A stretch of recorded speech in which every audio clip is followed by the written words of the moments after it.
शीतला माता शीतल छाया संकट में बने सदा सहाया। भक्तों की सुनती है हर बात, करती है जीवन में सुख की बरसात। शीतला माता की जय। प्रेम से बोलिए मित्रों, जय हो शीतला मैया की। मित्रों, आप सभी को शीतला माता व्रत पूजन, जिसे हम सभी बांसोड़ा व्रत के नाम से भी जानते हैं, उसकी बहुत बहुत शुभकामनाएं। यह केवल एक व्रत नहीं है, बल्कि एक माँ का अपने बच्चों के प्रति प्रेम, समर्पण और विश्वास का प्रतीक है। मित्रों, आज हम आपको बांसोड़ा व्रत पूजन के शुभ अवसर पर माँ शीतला की अत्यंत ही सुंदर, चमत्कारिक और हृदय को छू लेने वाली कथाएं सुनाने जा रहे हैं। आशा करते हैं कि आप सभी भक्त इन कथाओं को पूरे मन से प्रसन्नचित्त होकर माता का ध्यान करते हुए सुनेंगे। तो चलिए दोनों हाथ जोड़कर माता का स्मरण करते हुए इस पावन कथा की ओर बढ़ते हैं। मित्रों, शीतला अष्टमी के दिन मां पार्वती के ही एक अत्यंत करुणामयी और शांत स्वरूप शीतला माता की पूजा अर्चना की जाती है। आखिर माता पार्वती को यह रूप क्यों धारण करना पड़ा? स्कंद पुराण में वर्णित एक अत्यंत प्राचीन कथा के अनुसार एक बार देवों के देव महादेव भोलेनाथ अपनी घोर तपस्या में लीन थे।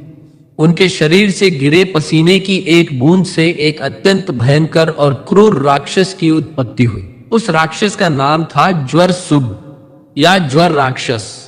वह राक्षस इतना भयंकर था कि उसके शरीर से हमेशा आग जैसी तपन निकलती रहती थी। जन्म लेते ही उस राक्षस ने अपनी शक्तियों का दुरुपयोग करना शुरू कर दिया। उसने सबसे पहले धरती को अपना निशाना बनाया और संसार के सभी मासूम बच्चों को अपनी भयंकर गर्मी और तपन से बीमार कर दिया। देखते ही देखते पूरे संसार में हाहाकार मच गया। एक ऐसी भयंकर महामारी फैल गई जिसका किसी वैद्य या हकीम के पास कोई इलाज नहीं था। छोटे छोटे बच्चे तेज बुखार से तड़पने लगे। उनके शरीरों पर लाल रंग के छोटे छोटे दाने निकलने लगे जो आग की तरह जलते थे। धरती की सभी माताएं अपने बच्चों को इस तरह तड़पता देखकर छाती पीट पीट कर रोने लगी। उनकी करुण पुकार और विलाप सीधे कैलाश पर्वत तक पहुंची। माताओं के उस रुदन को सुनकर जगत जननी मां पार्वती का हृदय छलनी हो गया। एक माँ ही दूसरी माँ का दर्द समझ सकती है। तब बुखार से तड़पते उन मासूम बच्चों को बचाने और उस भयंकर महामारी को हमेशा के लिए दूर करने के लिए माता पार्वती ने एक नया और अत्यंत शीतल अवतार धारण किया। यही अवतार शीतला माता कहलाया। माता का यह रूप बहुत ही अद्भुत था। उनके एक हाथ में शीतल जल से भरा हुआ कलश था, दूसरे हाथ में झाड़ू, तीसरे में सूप और चौथे हाथ में नीम के पत्ते थे। उनकी सवारी एक साधारण सा गर्दभ यानी गधा था।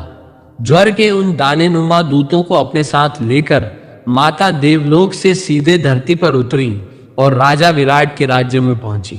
माता चाहती थी कि राजा विराट के राज्य से ही इस रोग की शांति का उपाय शुरू हो। लेकिन जब माता राजा विराट के दरबार में एक साधारण स्वरूप में पहुंची तो सत्ता और धन के अहंकार ने अंधे हो चुके राजा विराट ने माता को पहचानने से इनकार कर दिया। राजा ने अत्यंत कठोर शब्दों में माता का अपमान किया और उन्हें अपने राज्य में रहने की जगह देने से साफ मना कर दिया। राजा के इस अहंकार और दुर्व्यवहार से माता शीतला को क्रोध आ गया। माता तो शीतलता की देवी हैं, लेकिन जब वे क्रोधित होती हैं तो उनकी ज्वाला से कोई नहीं बच सकता। माता के क्रोध की उस ज्वाला से राजा विराट के पूरे राज्य में इतनी भयंकर गर्मी और तपन पैदा हो गई कि वहां के लोगों का शरीर आग की तरह जलने लगा। हर घर में लोग तेज बुखार से तड़पने लगे। लोगों के शरीरों पर छोटे छोटे दर्दनाक दाने निकल आए जिनसे असहनीय पीड़ा होने लगी। पूरा राज्य शमशान जैसा लगने लगा। अपनी प्रजा को इस भयानक कष्ट में तड़पते देखकर राजा विराट का सारा अहंकार टूटकर चूर चूर हो गया। उसे समझ आ गया कि जिस साधारण सी स्त्री का उसने अपमान किया था वे साक्षात जगत जननी है। राजा नंगे पैर दौड़ता हुआ माता के चरणों में गिर पड़ा और फूट फूट कर रोते हुए अपनी गलती की क्षमा मांगने लगा। हे माते, मुझसे बड़ा पाप हुआ है। मेरे अहंकार ने मेरी मति भ्रष्ट कर दी थी। मुझे दंड दीजिए, लेकिन मेरी इस बेकसूर प्रजा और इन मासूम बच्चों को बचा लीजिए। राजा की सच्ची पुकार सुनकर माता का क्रोध शांत होने लगा।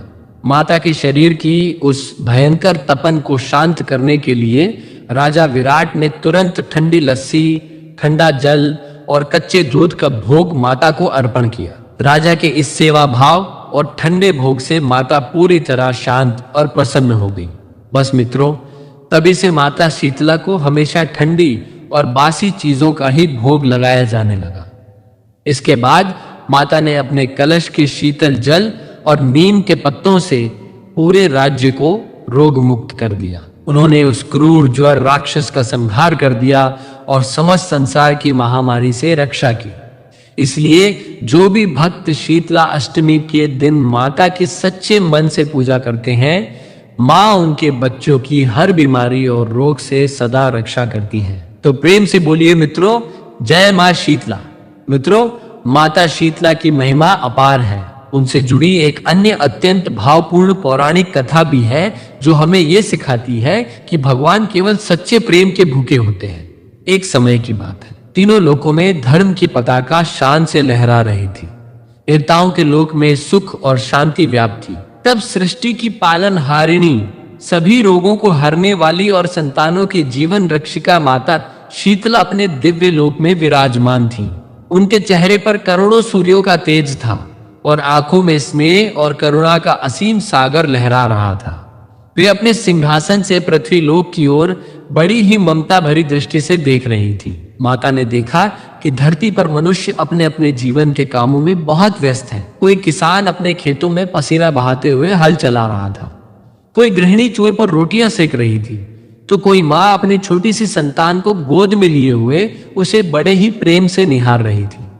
ये सब देखकर माता को बहुत प्रसन्नता हुई। लेकिन माता शीतला की दृष्टि जिस चीज को सबसे ज्यादा खोज रही थी वह था मनुष्यों के हृदय में सच्ची भक्ति, श्रद्धा और निस्वार्थ प्रेम।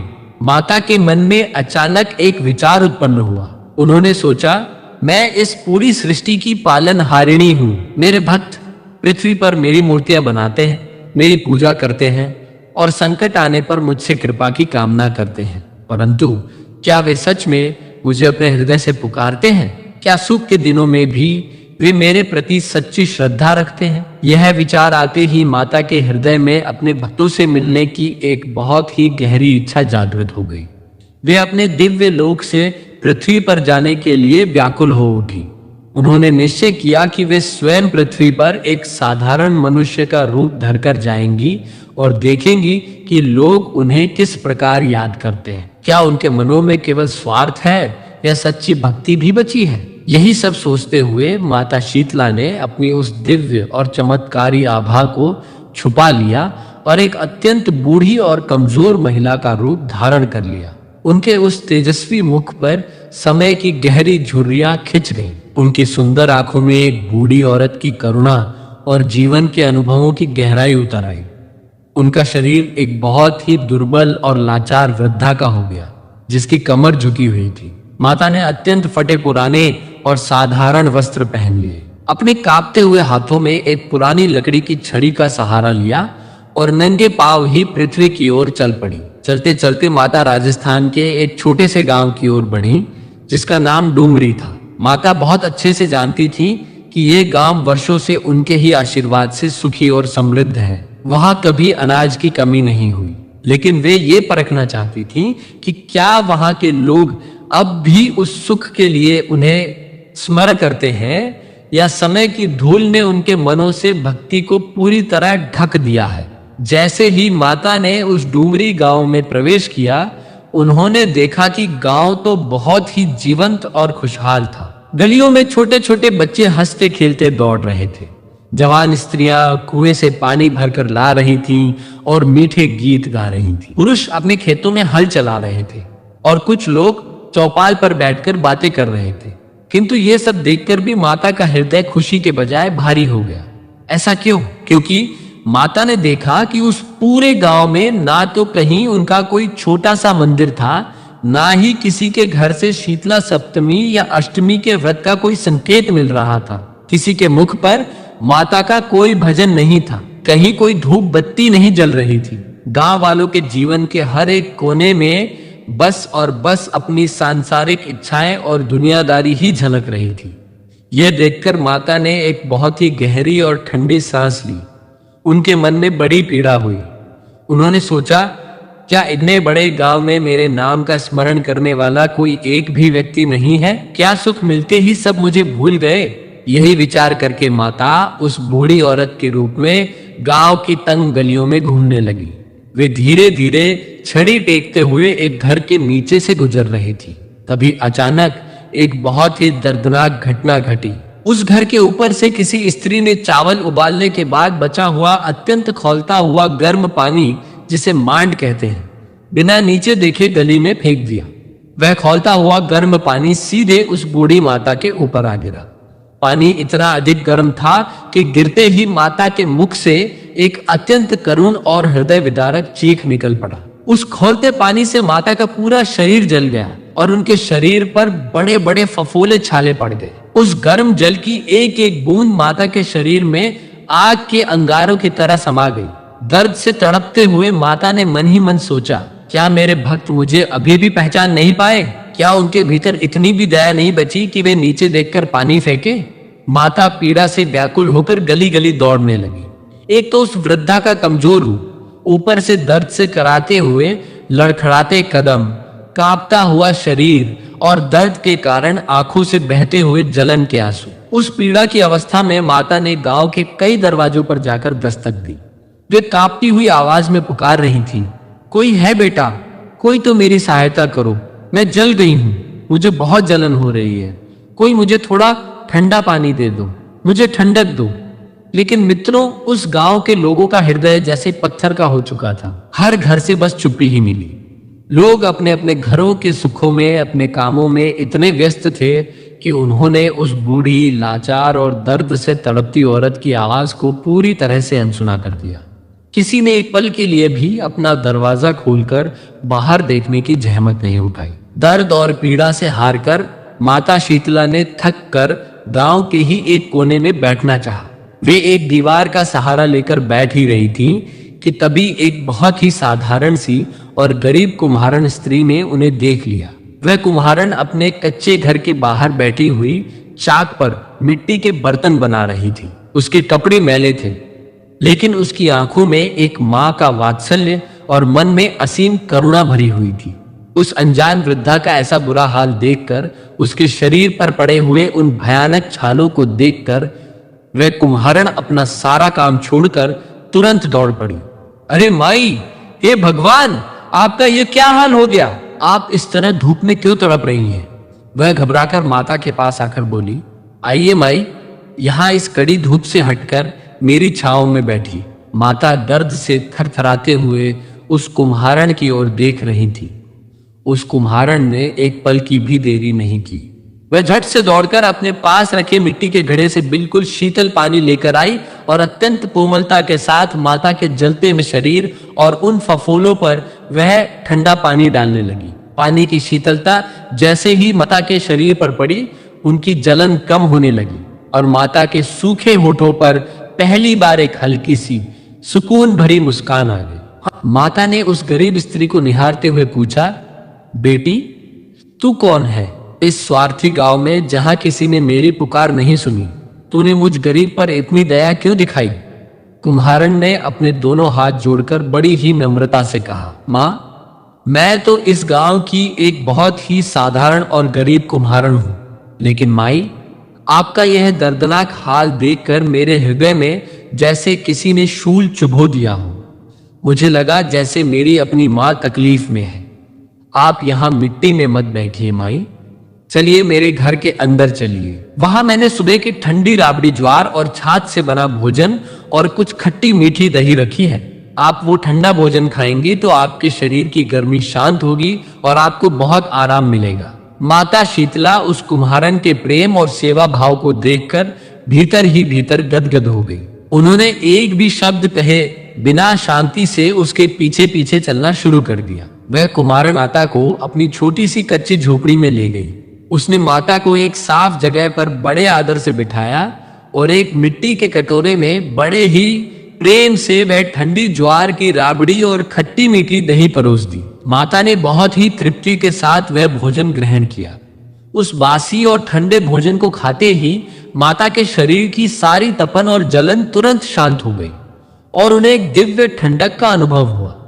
भोजन कराने के बाद उस कुम्हारन ने देखा कि वृद्धा के बाल बहुत बिखरे हुए हैं। वह पास आई और माता की बिखरी हुई जटाओं को अपने हाथों से संवारते हुए बड़े प्यार से बोली, माई, आपके बाल तो बहुत उलझे हुए हैं, इनमें बहुत धूल भर गई है। आप शांत होकर बैठिए, मैं अभी आपकी चोटी गूंथ देती हूँ। वह कुम्हारन जब बड़े ही प्रेम से माता के बाल सुलझाकर उनकी चोटी गूंथ रही थी, तभी अचानक उसकी नजर माता के सिर के पीछे गई। वहां उसने जो देखा उससे उसके होश उड़ गए। माता के सिर के ठीक पीछे घने बालों के बीच एक तीसरी दिव्य आंख छुपी हुई थी। यह एक साधारण इंसान के लिए असंभव था। उस अद्भुत दृश्य को देखते ही भय के मारे कुम्हारन का कलेजा बुरी तरह कांप उठा। उसके हाथ सुन्न पड़ गए और वह घबराकर पीछे हटने लगे। हे देवी, हे भगवान, ये क्या है? आप कौन है? वह डर के मारे हकलाने लगी। तब माता ने अपना मुड़कर देखा और अत्यंत करुण एवं मीठे स्वर में कहा, सरप्राइजी, डरो मत, शांत हो जाओ। तुमने सही पहचाना, मैं कोई साधारण बूढ़ी स्त्री नहीं हूं।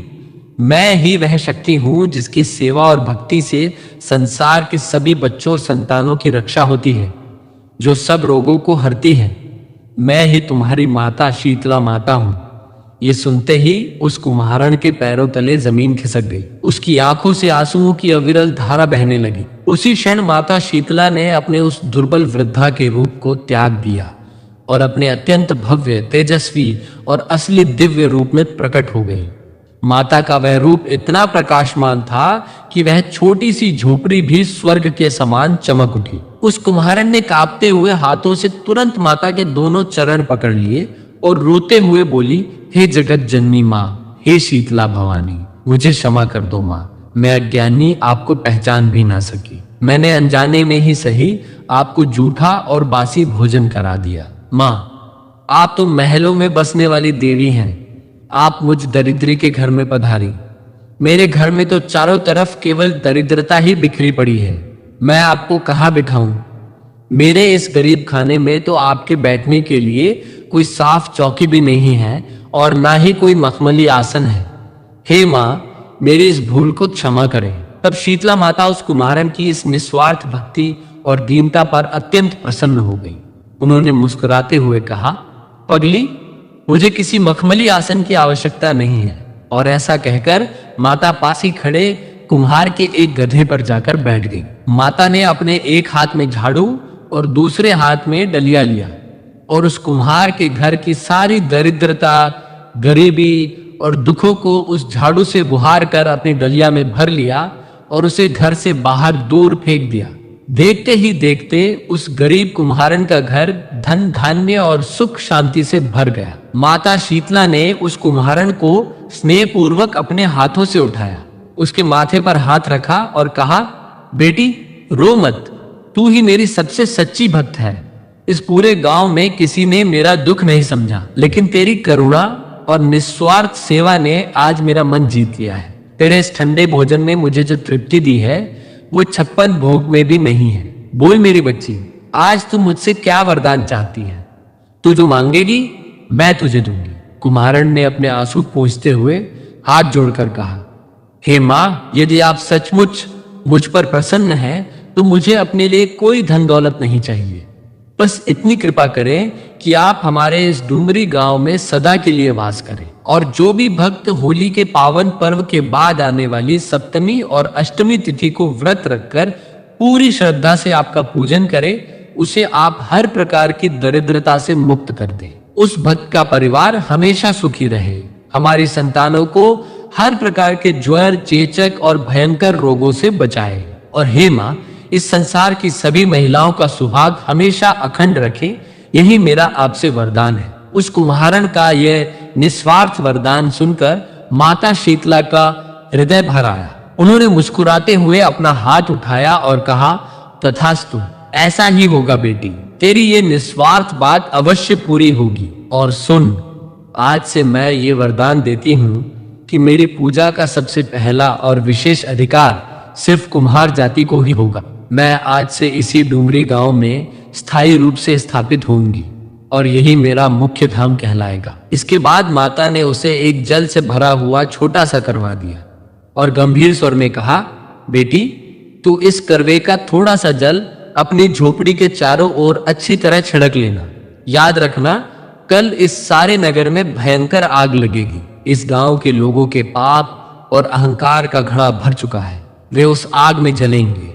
लेकिन तूने मेरी सेवा की है, इसलिए तेरी यह झोपड़ी उस भयंकर आग में भी सुरक्षित रहेगी, ये कभी नहीं जलेगी। और इतना कहकर माता शीतला वहां से अंतर्ध्यान हो गई। उस कुम्हारन ने माता के आदेश का पालन किया और उस करवे का जल अपनी झोपड़ी के चारों तरफ छिड़क दिया। माता के कहे अनुसार रात होते ही उस पूरे नगर में अचानक एक भयंकर आग लग गई। आग की लपटें इतनी तेज थीं कि देखते ही देखते गांव के बड़े बड़े पक्के मकान, हवेलियां और खेत जलकर राख होने लगे। पूरे गांव में चीख पुकार मच गई।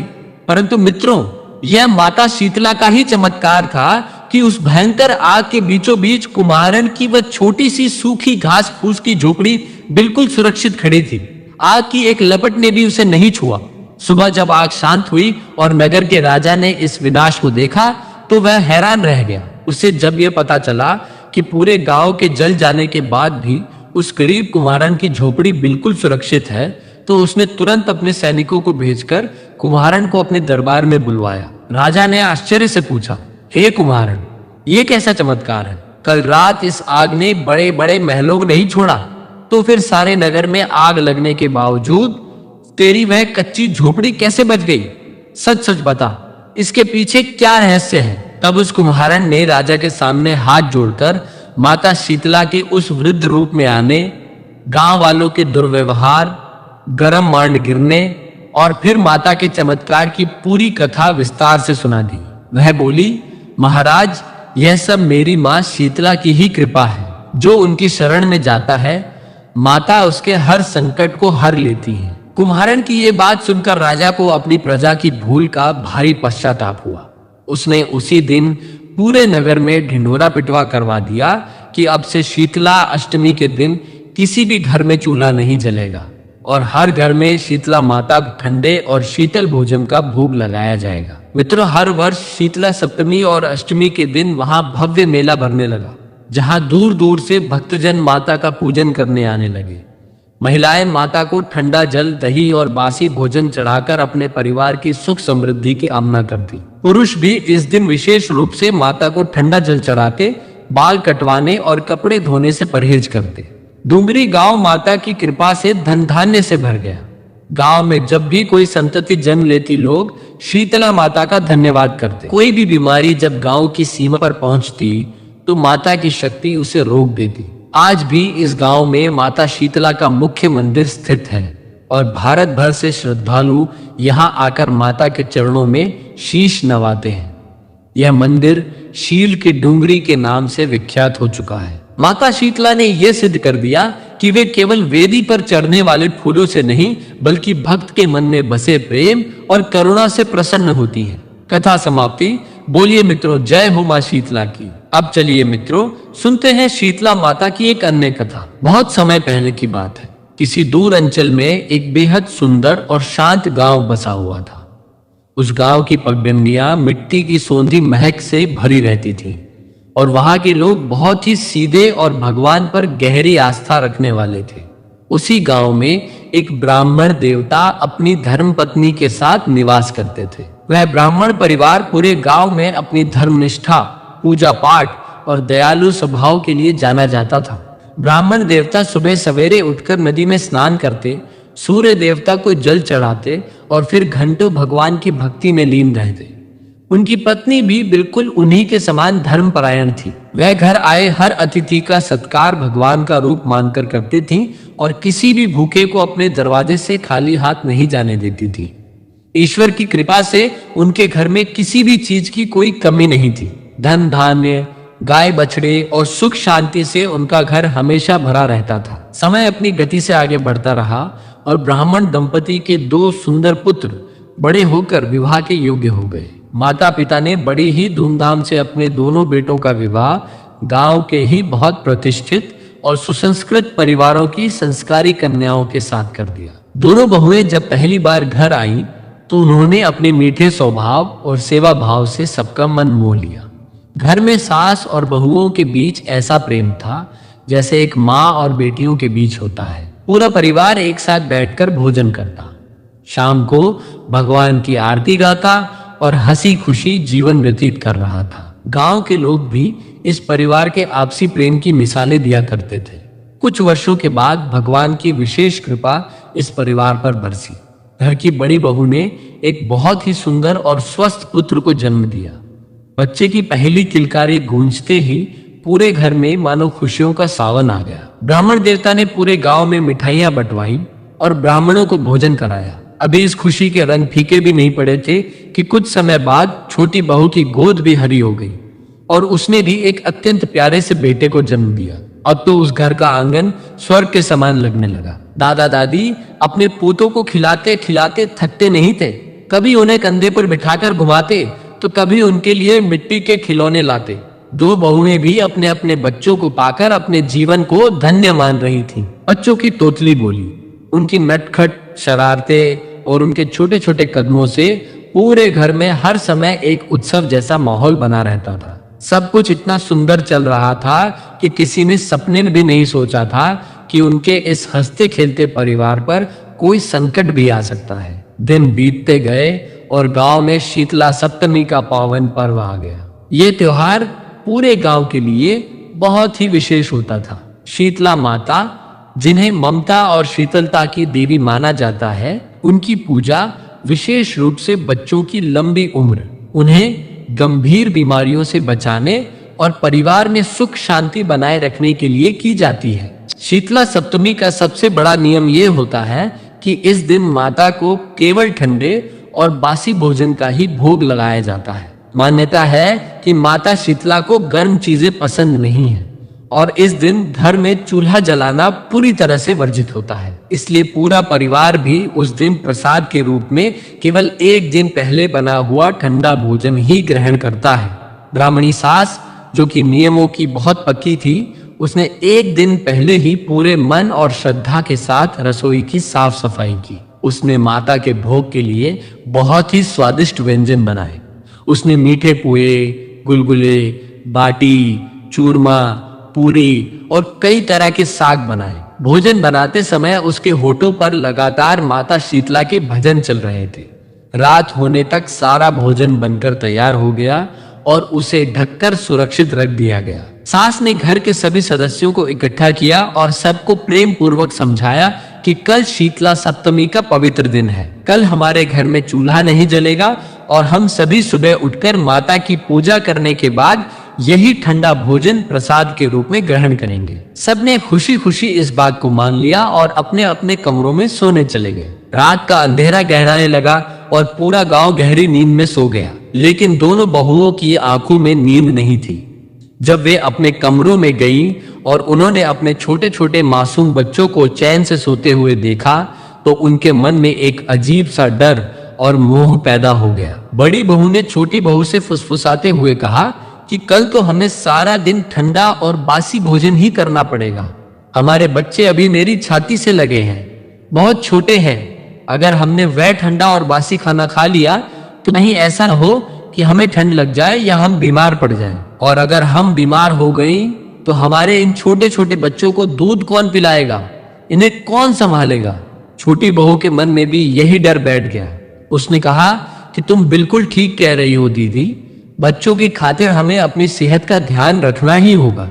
दोनों बहुओं की बुद्धि पर उस समय मोह का ऐसा पर्दा पड़ा कि वे भूल गई कि शीतला माता का व्रत तो होता ही बच्चों की रक्षा के लिए है। उन्होंने सोचा कि वे सुबह माता की पूजा तो कर लेंगी, लेकिन रात के अंधेरे में छुपकर अपने लिए कुछ गर्म खाना बना लेती हैं ताकि कल उन्हें दिन भर भूखा या बासी ना खाना पड़े। डर और मोह के वशीभूत होकर दोनों बहुएं दबे पांव उठी और चुपके से उस जगह चली गई जहां पशुओं को चारा दाना दिया जाता था।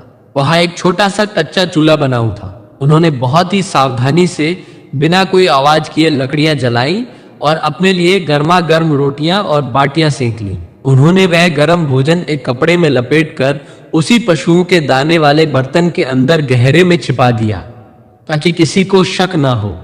यह सब करने के बाद वे वापस आकर ऐसे सो गई जैसे कुछ हुआ ही न हो। उन्होंने ये नहीं सोचा कि वे इंसानों की आंखों में तो धूल झोंक सकती हैं, लेकिन उस परमपिता परमात्मा और माता शीतला की नजरों से कुछ भी छिपा हुआ नहीं है।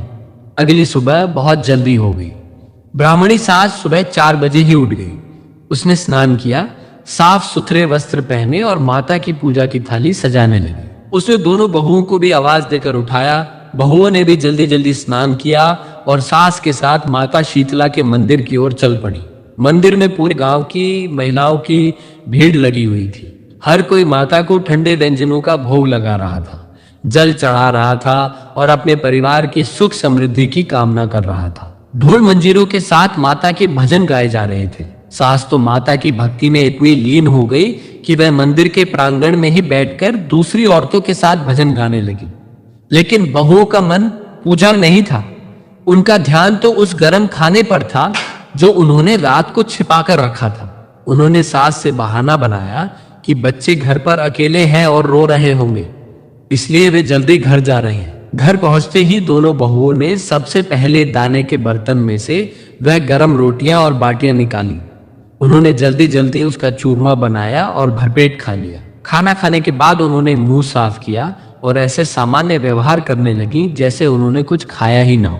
कुछ देर बाद जब सास माता के भजनों से निवृत्त होकर खुशी खुशी घर लौटी तो उसने बहुओं से पूछा कि क्या तुम दोनों ने माता का प्रसाद समझकर वह ठंडा भोजन ग्रहण कर लिया है? बहुओं ने बिना पलक झपकाए अपनी सास से झूठ बोल दिया। उन्होंने कहा कि हाँ माँ जी, हमने माता रानी का पूरा नियम निभाया है और वही ठंडा भोजन प्रसाद के रूप में खा लिया है। सास ये सुनकर बहुत प्रसन्न हुई। उसने कहा कि ये बहुत अच्छी बात है। माता रानी तुम पर और तुम्हारे बच्चों पर हमेशा अपनी कृपा बनाए रखेंगी। अब जाओ, जाकर अपने बेटों को जगा लो और उन्हें भी माता का थोड़ा सा भोग चटा दो ताकि वे भी निरोगी रहें। सास की बात सुनकर दोनों बहुएं मुस्कुराती हुई अपने अपने कमरों की तरफ गईं। उनके मन में कोई खोट नहीं था। उन्हें लग रहा था कि उनकी चोरी किसी ने नहीं पकड़ी। बड़ी बहू ने जैसे ही कमरे में जाकर अपने बेटे को गोद में उठाने के लिए हाथ बढ़ाया, उसका कलेजा कांप गया। बच्चे का शरीर बर्फ की तरह ठंडा पड़ा था। उसने घबराकर बच्चे को हिलाया, उसका नाम पुकारा, लेकिन बच्चे के शरीर में कोई हलचल नहीं हुई। उसकी सांसें रुक चुकी थीं और उसके चेहरे का रंग बिल्कुल सफेद पड़ गया था। ठीक उसी समय दूसरे कमरे से छोटी बहू की दिल दहला देने वाली चीख सुनाई दी। छोटी बहू का बेटा भी उसी अवस्था में बिस्तर पर मृत पड़ा था। दोनों बहुएं अपने अपने बच्चों के निर्जीव शरीर को सीने से लगाकर इस कदर जोर जोर से रोने और विलाप करने लगी कि पूरे घर की दीवारें दहल गईं। उनका रोना सुनकर सास दौड़ी दौड़ी कमरों की तरफ आई। जब सास ने दोनों पोतों को मृत अवस्था में देखा तो उसके पैरों तले जमीन खिसक गई। एक पल के लिए तो उसे समझ ही नहीं आया कि ये क्या हो गया, लेकिन फिर उसकी नजर बहुओं के डरे हुए चेहरों पर गई। ब्राह्मणी सास बहुत ही ज्ञानी और समझदार थी। वह तुरंत समझ गई कि यह कोई सामान्य मृत्यु नहीं है, बल्कि ये सीधे सीधे माता शीतला का भयानक प्रकोप है। उसने क्रोध और दुख से कांपते हुए बहुओं से कड़कती आवाज में पूछा कि सच सच बताओ, तुमने क्या किया है? कौन सा नियम तोड़ा है तुमने? बहुएं अब और झूठ नहीं बोल सकी। वे फूट फूट कर रोते हुए सास के पैरों में गिर पड़ी और रात की अपनी सारी करतूत और झूठ सच सच बता दिया। ये सुनकर सास का हृदय दुख से फट पड़ा। उसने रोते हुए कहा कि अरे मूर्ख लड़कियों, तुमने यह क्या अनर्थ कर दिया? शीतला माता का व्रत तो किया ही बच्चों की रक्षा के लिए जाता है और तुमने अपने ही बच्चों के प्राण संकट में डाल दिए। तुमने केवल नियम ही नहीं तोड़ा बल्कि माता के साथ छल किया है, एक पवित्र व्रत का अपमान किया है और मुझसे झूठ बोला है। आज तुम्हारे इसी पाप के कारण मेरे घर का चिराग बुझ गया है। सास का क्रोध इतना अधिक था कि उसने उसी क्षण एक बहुत ही कठोर निर्णय लिया। उसने अपनी रोती हुई बहुओं से कहा कि तुमने जिस घर में इतना बड़ा पाप किया है, अब तुम इस घर में नहीं रह सकती। निकल जाओ मेरे घर से और कान खोलकर सुन लो। जब तक तुम माता शीतला को प्रसन्न करके उनसे अपने पापों की क्षमा मांगकर अपने मृत बच्चों को जीवित नहीं करा लेती, तब तक इस घर की चौखट पर दोबारा कदम मत रखना। बहुओं के पास अब रोने और पछताने के अलावा कोई रास्ता नहीं बचा था। उन्होंने अपने अपने मृत बच्चों को रोते हुए अपनी छाती से बांधा और घर से बाहर निकल पड़ी। गांव के लोग ये दृश्य देखकर हैरान थे, लेकिन किसी की हिम्मत नहीं हुई कि सास के फैसले के बीच में बोले। दोनों बहुएं गांव की सीमा पार करके घने जंगलों की ओर चल पड़ी। उनका जीवन पूरी तरह से उजड़ चुका था। जो आंखें कल तक बच्चों की मुस्कान देखकर चमकती थी, आज उन आंखों से आंसुओं की नदियां बह रही थी। न उनके पास खाने को कुछ था और न ही पीने को जल। उन्होंने कड़कड़ाती धूप, कांटों भरे रास्तों और जंगली जानवरों के डर की कोई परवाह नहीं की। उनके पैरों में बड़े बड़े कांटे चुभ गए थे, जिनसे खून बह रहा था। उनके कोमल शरीर तेज धूप में झुलस गए थे, लेकिन उनके मुंह से केवल एक ही पुकार निकल रही थी, हे माता शीतला, हे जगत जननी, हम अज्ञानी हैं, हमें क्षमा कर दो माँ। वे कई दिनों तक जंगलों, बीहड़ों, पर्वतों और नदियों के किनारे भटकती रहीं। वे जहां भी कोई मंदिर देखती या कोई साफ पत्थर देखती, वहीं अपने बच्चों को रखकर माता के सामने अपना सिर पटक पटक कर रोने लगती। वे चीख चीख कर माता से प्रार्थना करती कि हे माँ, हम मानते हैं कि हमसे बहुत बड़ा अपराध हुआ है। हमने अपने स्वार्थ और मोह में आकर आपके पवित्र व्रत का खंडन किया। लेकिन हे माँ, आप तो ममता की मूर्त हैं, आप तो दया का सागर हैं। हमारी नासमझी की इतनी बड़ी सजा हमारे इन मासूम बच्चों को मत दीजिए माँ। इन बच्चों का कोई दोष नहीं है। आप चाहे तो हमारे प्राण ले लीजिए, लेकिन हमारे बच्चों को जीवन दान दे दीजिए। हम जीवन भर आपकी दासी बनकर रहेंगी, आपके हर नियम का कठोरता से पालन करेंगी। उनका पश्चाताप इतना सच्चा था, उनकी तपस्या इतनी कठोर थी और उनकी पुकार में इतनी वेदना थी कि अंततः माता शीतला का आसन डोल गया। माता तो आखिर माँ है, वे अपने बच्चों को कब तक तड़पता हुआ देख सकती थी। एक दिन जब दोनों बहुएं एक सुनसान और भयंकर जंगल में एक पेड़ के नीचे अपने मृत बच्चों को गोद में लिए बेसुध सी पड़ी थी, तब अचानक वहां का वातावरण बदलने लगा। जंगल की वह भयानक शांति एक दिव्य और शीतल हवा में बदल गई। चारों ओर एक बहुत ही मधुर और अलौकिक सुगंध फैल गई। अचानक वहां एक बहुत ही तेज प्रकाश प्रकट हुआ, जिससे बहुओं की आंखें चौंधिया गईं।